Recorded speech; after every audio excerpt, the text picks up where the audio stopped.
केंद्रीय मंत्री मीनाक्षी लेखी जी हमारे साथ मौजूद हैं। मैम, जिस तरीके से पूरा दिल्ली पानी पानी हो गया है, आप यहाँ पर पहुँची हैं, क्या स्थिति लग रही है? देखिए, स्थिति तो गंभीर है क्योंकि आप जो देख रहे हैं ये लाल किले के अंदर वाला गेट है और इसके अंदर इतना पानी आ चुका है। हमारे जो बेसमेंट के सेल्स हैं वो पूरी तरीके से फ्लडेड हैं और मॉन्यूमेंट की ऊंचाई काफ़ी है। तो बाहर अगर आप देखेंगे तो 15-16 फुट पानी बाहर है।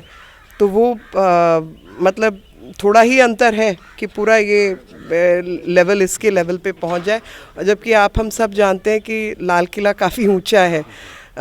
और ऐसे में जो अभी हम बात कर रहे थे अपनी टीम से, तो वही पता चला कि भाई यहाँ पे हम जितना पंप लगा के पानी निकालने का भी प्रयास कर रहे हैं तो वो पानी उतना ही अंदर आ रहा है, क्योंकि ये सेकेंड गेट है, इसके बाहर एक गेट और है, तो उतना पानी जो है वो अंदर आ चुका है।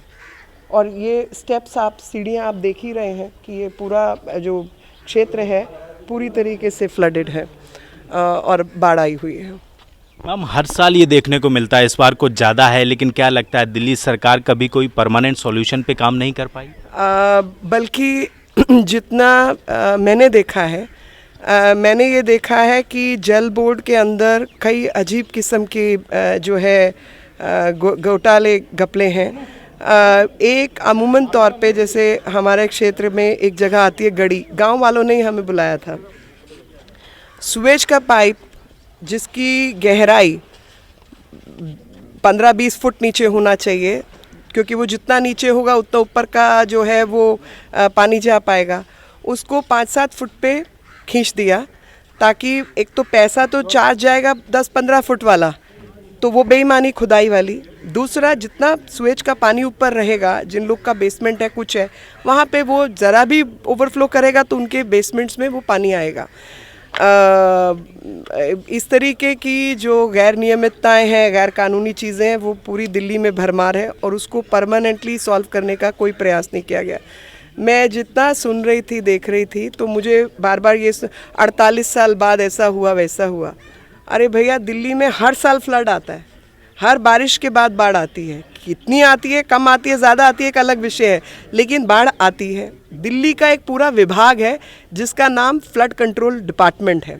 फ्लड कंट्रोल डिपार्टमेंट का मतलब है कि आपको प्रायर सूचना कि फ्लड आ सकता है, इस क्षेत्र में आ सकता है, इन लोगों को एनक्रोचमेंट मत होने दो, वहाँ पे लोगों को बसने मत दो। पूरा का पूरा आप ओखला देखिए कैसे बसा पड़ा है पूरा।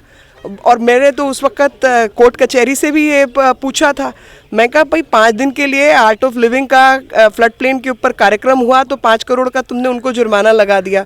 जो रोज़ वहाँ नए इलीगल गैर कानूनी मकान बना रहे हैं, ना उस म्यूनसिपैलिटी को तुम कुछ कहते हो, ना उन अफसरों को तुम कुछ टेकते हो, ना ही उस बाढ़ को लेकर आप कुछ प्रयास करते हो। ये क्या तरीका है जी? ये वाला जो एनक्रोचमेंट है ये क्लियर होना चाहिए या नहीं? तो पहले आप एनक्रोचमेंट कराएंगे, फिर जान बचाने पे पैसा खर्चेंगे, फिर लोगों को निकालने पे करेंगे, लेकिन ये नियम नहीं हो सकता कि भाई इस एरिया में कोई नहीं आएगा, वो नियमितता नहीं लाएंगे।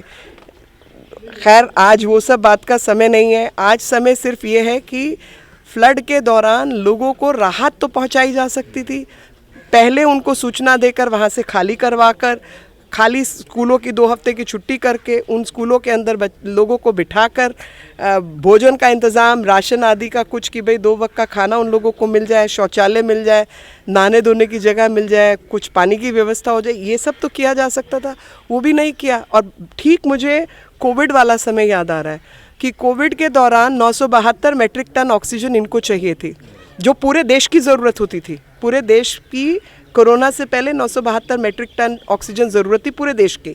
दिल्ली शहर को उतनी ऑक्सीजन चाहिए थी। अच्छा भाई, ऑर्डर हो गया जी, आप देंगे तो दे के उसको क्या हवा में उड़ाने के लिए देंगे? कहाँ जानी है, क्या लॉजिस्टिक चेन मैनेजमेंट होगा, कहाँ पे उसको रखा जाएगा, कहाँ उसकी स्टोरेज होगी, कोई काम नहीं करना। अभी भी वही हाल है कि हरियाणा हथनी कुंड बराज खोल रहा है, उसके हरियाणा को ये करना है, हिमाचल को वो करना है, गृह मंत्रालय ये करे, लेकिन पंजाब सरकार को कुछ करना है कुछ नहीं, और दिल्ली सरकार को तो बिल्कुल ही कुछ नहीं करना है। ये चीज़ें ख़त्म होनी चाहिए जी। आप अपनी जिम्मेवारी, दिल्ली की जनता ने आपको मुख्यमंत्री चुना है। जब 78 के दशक में बाढ़ थी, मैं यहीं पर थी, मेरा जन्म दिल्ली का है। दिल्ली की लगातार जितनी चीज़ें, स्थितियाँ हैं, वो हमने अपनी आंखों से देखी हैं। कोई मुख्यमंत्री किसी पार्टी का रहा हो, आज तक मुझे ऐसा व्यक्ति देखने को नहीं मिला जो सबका काम बांट दे और अपने हाथ में कोई काम ना रखे और अपने पापों को दिल्ली की बाढ़ में धोने का काम करे। हम अभी भी जलस्तर जो है वो कम होता हुआ नहीं दिख रहा है, तो आप दिल्ली से ही हैं, अगर यही हाल रहा तो अभी ये पुरानी दिल्ली का हाल है, तो आगे क्या स्थिति होगी? नहीं, स्थिति तो गंभीर है जी। मैं तो भगवान से प्रार्थना कर रही हूँ, लेकिन आज तो थोड़ा बादल भी दिख रहा है, तो कि दिल्ली सबकी जान बची रहे, सबका नुकसान ना हो और कम से कम हो। लेकिन कभी कभी हैरानी होती है कि भाई आप देखें कि जो अपने आप को दिल्ली का मालिक कहते हैं, मालिक को भी अपनी चीज़ों की तो चिंता होती है ना, इन्हें तो कोई चिंता ही नहीं है। हम सब भगवान पे छोड़ा जाएगा तो सरकार फिर नहीं, वही तो मतलब कोई चिंता। भाई आप क्या मैं कहती हूँ आपको मदद चाहिए, समझ आता है मुश्किल के वक्त आप सबके आगे दरवाज़ा खटखटाते हैं, मदद मांगते हैं, लेकिन मेरा इतना काम है, मैं इतना काम करूंगी, आप मेरे यहाँ तक आप पहुँचाइए, आगे का काम मैं संभाल लूँगी। उसकी तो कोई व्यवस्था हो, वो तो कुछ करो, लोगों को किसी सिक्योर जगह पहुँचाने का तो काम करो। कुछ भी नहीं, कोई जिम्मेवारी नहीं है इनकी। एनक्रोचमेंट होने दो, गलत काम होने दो, रोकने का काम नहीं है, दवाई पहुँचानी नहीं है, हाहाकार मची हुई है उसका। और जो लोग कह रहे हैं कि 45 साल 48 साल में, अरे भैया दिल्ली में हर साल बाढ़ आती है, और इसी कारण से दिल्ली के अंदर फ्लड कंट्रोल डिपार्टमेंट है। फ्लड कंट्रोल डिपार्टमेंट का जो काम है वो फ्लड्स को कंट्रोल करना है, और हर साल हमें भी सूचना होती है उस मीटिंग में भाग लेने की, और हम उस मीटिंग में राजनीति से ऊपर हट के जाते हैं, पार्टिसिपेट करते हैं, और उस पार्टिसिपेशन में हम बताते हैं कि भाई अपने पॉइंट ऑफ व्यू रखते हैं कि नालों को डीसिल्ट किया जाना चाहिए, डीसिल्टिंग के बाद जो सिल्ट निकले उसको वहाँ से तुरंत हटाया जाना चाहिए, सूखने का इंतज़ार नहीं करना चाहिए, ताकि बारिश आएगी तो वो सिल्ट वापस नाली में चली जाएगी। यमुना की ड्रेजिंग होनी चाहिए ताकि गहराई बढ़े, तो थोड़ा पानी समाने की उसकी कैपेसिटी बढ़े। प्लास्टिक की वेस्ट को अलग करना चाहिए ताकि वो नदी नाले के मुंह पे जाके ना बैठे। वेस्ट मैनेजमेंट होना चाहिए। लो लाइन एरिया में जो इंक्रोचमेंट्स है वो हटने चाहिए। आप रेलवे आदि की मदद करें ताकि वो इंक्रोचमेंट्स वहाँ से हटाए जा सके। कुछ नहीं जी, कुछ ही नहीं करना है। और इस बार तो कोई मीटिंग नहीं, और बल्कि मुझे जो सूचना है, कहीं किसी ने मुझे ये सूचना दी है कि दिल्ली में जो विधायक हैं, जो एमएलएज हैं, उनके जो बोर्ड लगे हुए हैं कॉलोनीज़ के अंदर, वो सारा पैसा फ्लड कंट्रोल विभाग का पैसा लगा हुआ है।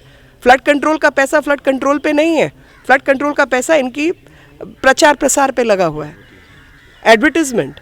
मैं जितने बोर्ड्स लगे हुए हैं वो बोर्ड फ्लड कंट्रोल के पैसे से बोर्ड लगे हुए हैं। ग्रेटर कैलाश आदि का तो मुझे जानकारी है।